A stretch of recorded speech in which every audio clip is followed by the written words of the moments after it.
প্রিয় শিক্ষার্থী বন্ধুরা, আশা করি সবাই ভালো আছো। আমরা গত লেকচারে সাবজেক্ট ভার্ব এগ্রিমেন্টের কিছু অংশ নিয়ে আলোচনা করেছিলাম। আজকে আমরা সাবজেক্ট ভার্ব এগ্রিমেন্টের বাকি অংশ নিয়ে আলোচনা করব, যেগুলো বেশিরভাগ সময়ই বিভিন্ন পরীক্ষায় আসে।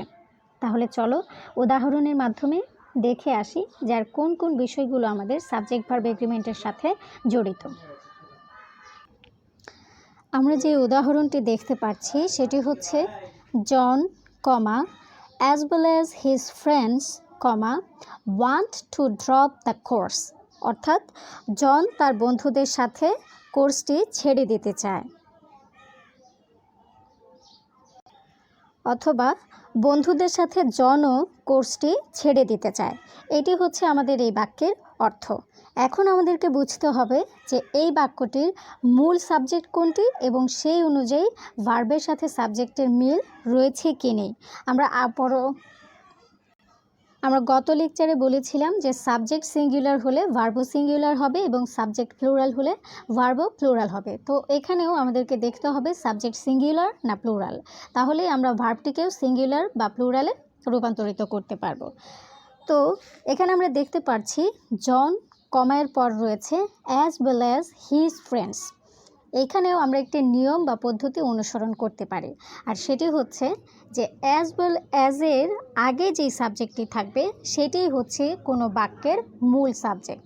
অর্থাৎ আমরা গত লেকচারে কিন্তু বলেছিলাম যে প্রিপোজিশনের আগের অংশটি হচ্ছে মূল সাবজেক্ট। তো এখানেও as well as যদিও প্রিপোজিশন নয়, কিন্তু এটিও একটি ফ্রেজ।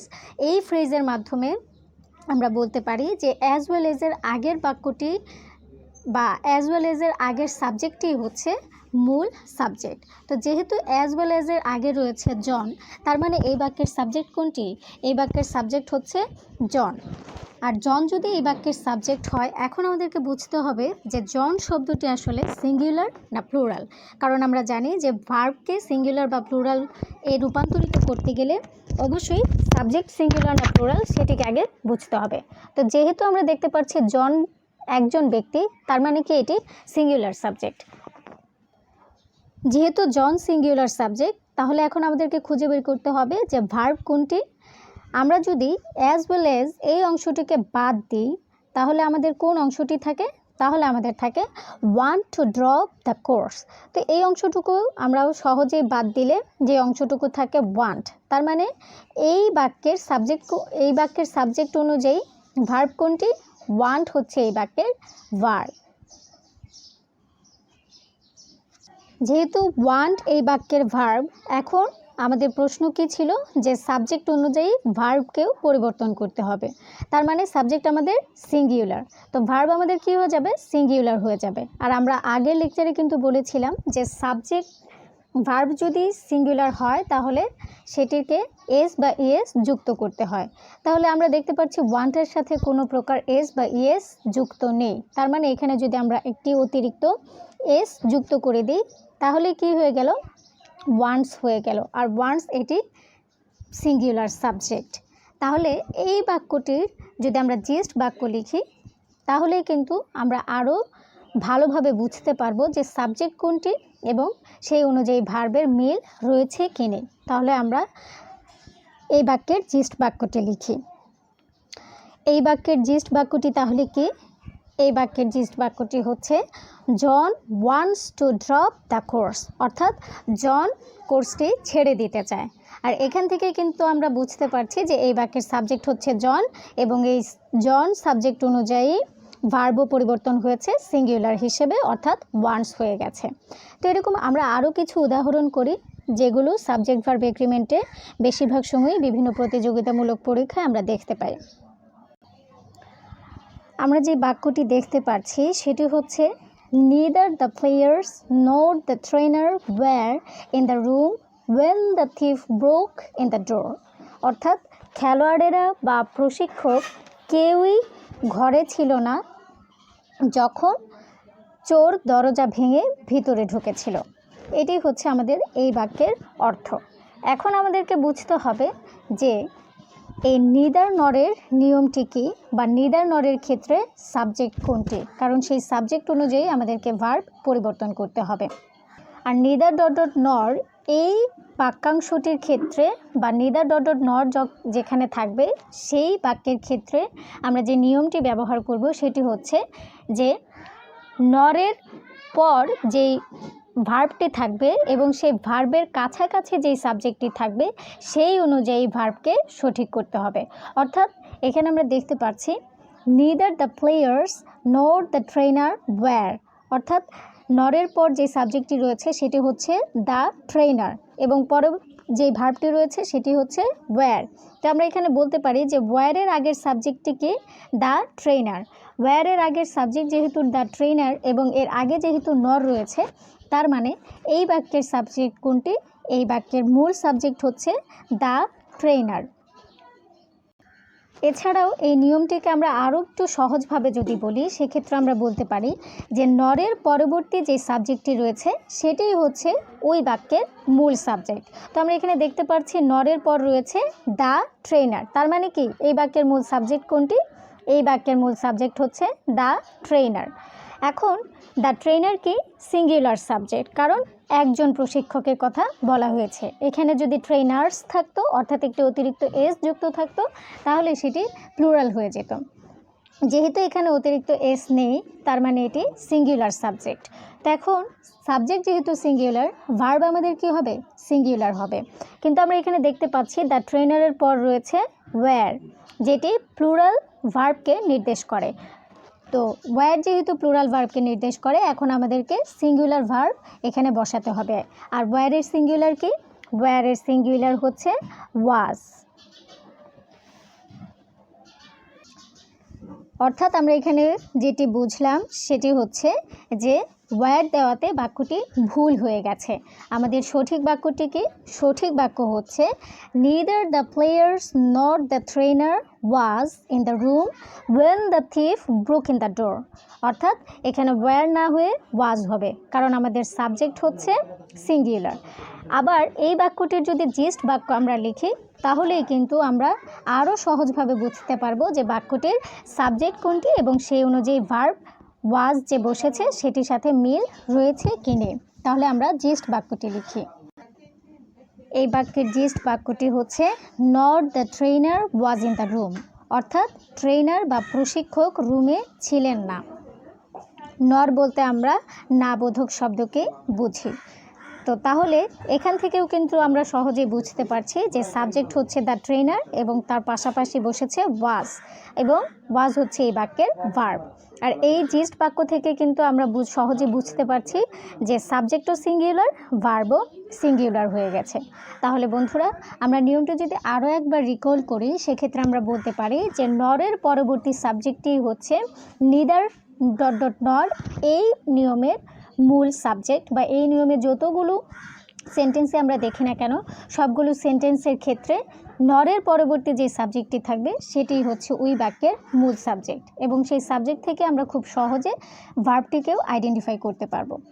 এছাড়াও নিদার ডট ডট নরের পরবর্তী যেই আরেকটি নিয়ম রয়েছে সেটি নিয়ে আমরা এখন আলোচনা করব, আর সেই নিয়মটি হচ্ছে ইদার ডট ডট অরের নিয়ম। তাহলে চলো বন্ধুরা, আমরা ইদার ডট ডট অর নিয়ে একটু আলোচনা করি। আমরা যে বাক্যটি দেখতে পাচ্ছি সেটি হচ্ছে either the governor or one of his close aides prefer not to have the senator seated at the head table where he would be conspicuous। অর্থাৎ সিনেটরকে যে প্রধান টেবিলে বসানো হয়েছে যেখানে তিনি সহজেই সবার নজরে পড়বেন, এটি হয় গভর্নর অথবা তার ঘনিষ্ঠ সহযোগীদের একজন পছন্দ করেন না। এটি হচ্ছে এই বাক্যের অর্থ। এখন আমাদেরকে বুঝতে হবে যে এই বাক্যের মূল সাবজেক্ট কোনটি এবং সাবজেক্ট অনুযায়ী ভার্বের মিল রয়েছে কিনা। আমরা নিদার ডট ডট নরের ক্ষেত্রে যে নিয়মটি বলেছিলাম যে নরের পরে যে সাবজেক্টটি থাকবে বা ভার্বের কাছাকাছি যে সাবজেক্টটি থাকবে সেটাই হচ্ছে ওই বাক্যের মূল সাবজেক্ট। তো এখানেও ইদার ডট ডট অরের ক্ষেত্রেও একই নিয়ম, যে অরের পরে যে সাবজেক্টটি থাকবে অথবা অরের পরবর্তী যে ভার্বটি রয়েছে সেই ভার্বের কাছাকাছি যে সাবজেক্টটি থাকবে সেটাই হচ্ছে ওই বাক্যের মূল সাবজেক্ট। তো এখানে আমরা দেখতে পাচ্ছি অরের পরে কি রয়েছে? অরের পরে রয়েছে ওয়ান, অর্থাৎ অরের পরের সাবজেক্টটি হচ্ছে ওয়ান এবং এর পরবর্তী অংশ হচ্ছে of his close AIDS prefer. আমরা কি জানি প্রিফার একটি ভার্ব, কারণ প্রিফার শব্দের অর্থ পছন্দ করা। তো যেহেতু প্রিফার ভার্ব, তাহলে প্রিফারের আগের যে সাবজেক্টটি রয়েছে সেটি কোনটি? প্রিফারের আগের সাবজেক্ট হচ্ছে ওয়ান। তো এখন আমরা জানি ওয়ান কি? সিঙ্গুলার, কারণ একজন ব্যক্তিকে বোঝানো হচ্ছে। তো যেহেতু ওয়ান সিঙ্গুলার, তার মানে আমাদের ভার্বটিও কী হবে? সিঙ্গুলার হবে। আর ভার্বকে সিঙ্গুলার করে কিভাবে? এস অথবা ইএস যুক্ত করে ভার্বকে সিঙ্গুলার করে। তো আমরা দেখতে পাচ্ছি প্রিফারের সাথে এস বা ইএস যুক্ত নেই। তো আমরা যদি এখানে একটু অতিরিক্ত এস যুক্ত করি, তাহলে কি হয়ে গেল? এটি প্রিফার্স হয়ে গেল এবং সিঙ্গুলার ভার্ব হয়ে গেল। তো আমরা বলতে পারি এই বাক্যের মূল সাবজেক্ট হচ্ছে ওয়ান এবং মূল ভার্ব হচ্ছে প্রিফার্স। আর এই বাক্যটিকে যদি আমরা জিস্ট বাক্যে লিখি, তাহলে আমরা কোন বাক্যটি পাই? তাহলে আমরা পাই one of his close aides prefers. এটাই হচ্ছে আমাদের এই বাক্যের মূল বাক্য বা জিস্ট বাক্য। তাহলে আমরা এই বাক্যের জিস্ট বাক্যটি লিখি। এই বাক্যের জিস্ট বাক্যটি তাহলে কি? এই বাক্যের জিস্ট বাক্যটি হচ্ছে or one of his close aides prefers, অর্থাৎ একজন পছন্দ করেন না। এটাই হচ্ছে এই বাক্যের জিস্ট বাক্য। খুব সহজেই কিন্তু আমরা সাবজেক্ট ভার্ব এগ্রিমেন্টকে এই নিয়মগুলো অনুসরণ করে বুঝতে পারি বা সমাধান করতে পারি। আমরা আরও কয়েকটি নিয়ম দেখি। আমরা যে বাক্যটি দেখতে পাচ্ছি সেটি হচ্ছে most parents worries if their children are out late at night, অর্থাৎ বেশিরভাগ বাবা মায়েরা দুশ্চিন্তা করে যদি তাদের ছেলেমেয়েরা বাইরে থাকে বেশি রাতে। অর্থাৎ বেশি রাতে যদি ছেলেমেয়েরা বাড়ির বাহিরে থাকে, তাহলে বাবা মারা কী করে? দুশ্চিন্তা করে। এই বাক্যটি কিন্তু একেবারেই সহজ, কারণ এখানে প্রিপোজিশনাল কোনো ফ্রেজ নেই, ইদার ডট ডট অর নেই বা নিদার ডট ডট নর নেই। অর্থাৎ আমরা পূর্ববর্তী যে নিয়মগুলো শিখেছিলাম এখানে তেমন কিছুই নেই, শুধু most parents worries if their children are out late at night. এই খুবই সাধারণ একটি বাক্য, কিন্তু এই সাধারণ বাক্য থেকেও আমাদেরকে বুঝতে হবে যে বাক্যটির সাবজেক্ট এবং ভার্বের মিল রয়েছে কি নেই। অর্থাৎ সাবজেক্ট যদি প্লুরাল হয় তাহলে ভার্বও প্লুরাল হবে এবং সাবজেক্ট সিঙ্গুলার হলে ভার্বও সিঙ্গুলার হবে। তো এখানে আমরা দেখতে পাচ্ছি সাবজেক্ট কোনটি? এই বাক্যের সাবজেক্ট হচ্ছে মোস্ট প্যারেন্টস। মোস্ট প্যারেন্টস যদি এই বাক্যের সাবজেক্ট হয়, তাহলে এই বাক্যের ভার্ব কোনটি? এই বাক্যের ভার্ব হচ্ছে ওয়ারিজ। ওয়ারিজ হচ্ছে এই বাক্যের ভার্ব।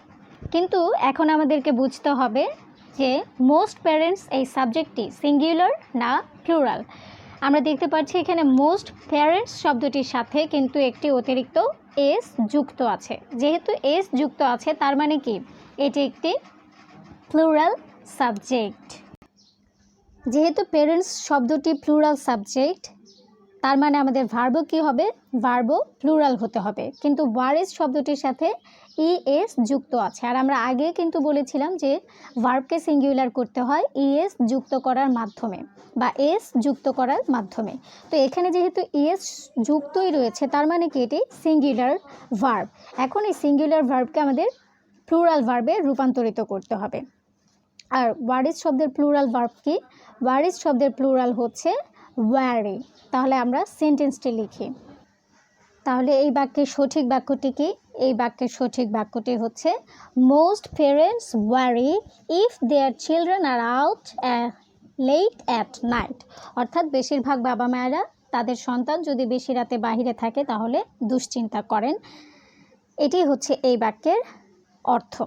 তো এখন আমরা কিন্তু দেখতে পাচ্ছি সাবজেক্ট এবং ভার্বের সাথে মিল রয়েছে, অর্থাৎ মোস্ট প্যারেন্টস শব্দটি প্লুরাল, তাই ভার্বও কি হয়ে গেল?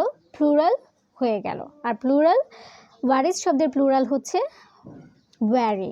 এবং এই বাক্যটির যদি আমরা জিস্ট বাক্যটি লিখি তাহলে কি দাঁড়ায় সেটি দেখি। এই বাক্যের জিস্ট বাক্যটি হচ্ছে মোস্ট প্যারেন্টস ওয়ারি। এই বাক্যের জিস্ট বাক্যটি তাহলে কি? এই বাক্যের জিস্ট বাক্যটি হচ্ছে মোস্ট প্যারেন্টস ওয়ারি, অর্থাৎ বেশিরভাগ বাবা মায়েরা দুশ্চিন্তা করেন। আমরা কিন্তু এভাবে খুব সহজে কিছু পদ্ধতি বা নিয়ম অনুসরণ করে ছোট ছোট যে পদ্ধতিগুলো বললাম সেগুলো আমরা অনুসরণ যদি করি, তাহলে খুব সহজেই আমরা সাবজেক্ট এবং ভার্বের মিলকরণ করতে পারি। তো আশা করি সবাই বুঝতে পেরেছো। ধন্যবাদ সবাইকে আবারও ভিডিওটি দেখবার জন্য।